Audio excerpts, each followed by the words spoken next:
Well, the title was just me trying to cope, really, because I was thinking about what I don't know, how much I don't know about making dance films.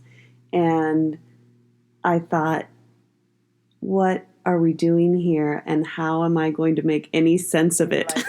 So I thought, well, I need to change my standard of expectation. And if I can go to sleep at night feeling like I've done my best, then that's going to be a success for me this time around. But what I really had fun. First of all, these Friday rehearsals on Zoom were a good time. We had these amazing guest artists come and speak about their experience making dance on film or making films with dance and the nuances of some of those differences and all of the different components that need to be taken into consideration in order to make it happen. And then, so I got to learn a lot as a part of this process, and that was great fun for me on a personal level. Then applying it, of course, was a whole nother story, and I had 13 dancers in this piece, I think, and so for 13 sets of footage, essentially these dancers, having learned everything on Zoom, filmed themselves on Zoom, and sent me the footage via a shared drive. And then I had hours and hours of footage from all of them to make sense of and to put it together. And the actual music piece is only 3.5 minutes, almost 4 minutes. And so I thought, well, that's not nearly enough time for 13 dancers who could each dance this whole piece through.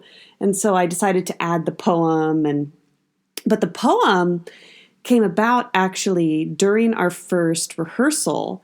I was taking inventory of what people were experiencing in quarantine, what they were noticing about themselves and their world. And so I asked them a series of questions and asked them all to respond in the chat.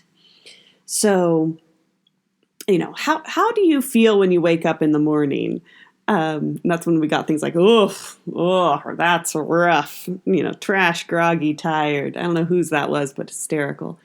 And so I captured all of that chat, downloaded it, reorganized it, turned it into what I thought encapsulated the sentiment of this time period and this lockdown semester. And so it's their words. They're not my words. I did end up speaking it and piecing it together, but it really came from them. And then this world that we create as part of, well, I've done my best, is generated largely from the piece of music, Mr. Slappers by Carolina Picnic, and this altered reality of madness, that we are on the verge of going insane at any point in a day. And so the contrast between control and being out of control, clarity and insanity, and those days that you get through and you think, well, this isn't so bad, and then other days that feel like it is the worst. So all of that put together in this mishmash of a world became this piece, and I'm incredibly proud of the work that the students have done. It's especially challenging to self-motivate when you are home as an artist, as a dance artist, I should say. Visual artists are accustomed to making their art at home or in their own personal spaces. I think musicians are also accustomed to practicing at home, practicing their instrument or practicing their part before they come to then an ensemble setting. Dancers thrive in the dance studio.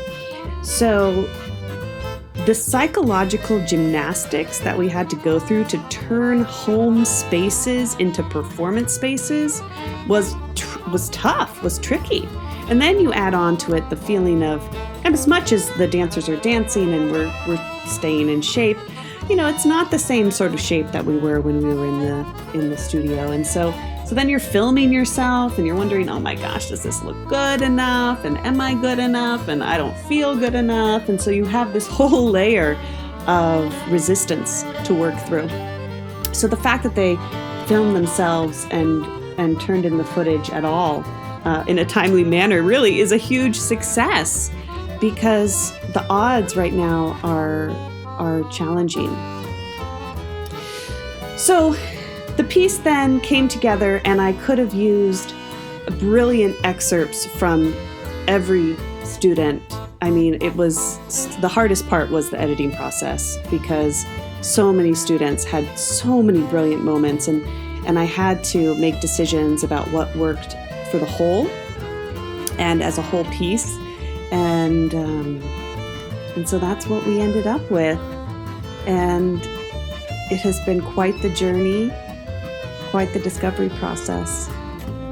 But we're so pleased to have gone on it, and I'm incredibly, incredibly proud of everything everyone has done to make this a reality. So thank you, and we can go to sleep at night knowing that, well, we have in fact done our best, and our best was pretty darn awesome. So.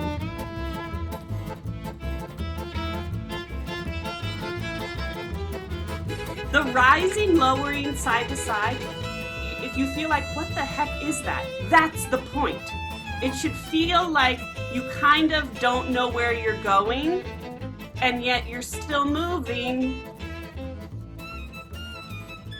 Ish. Yeah.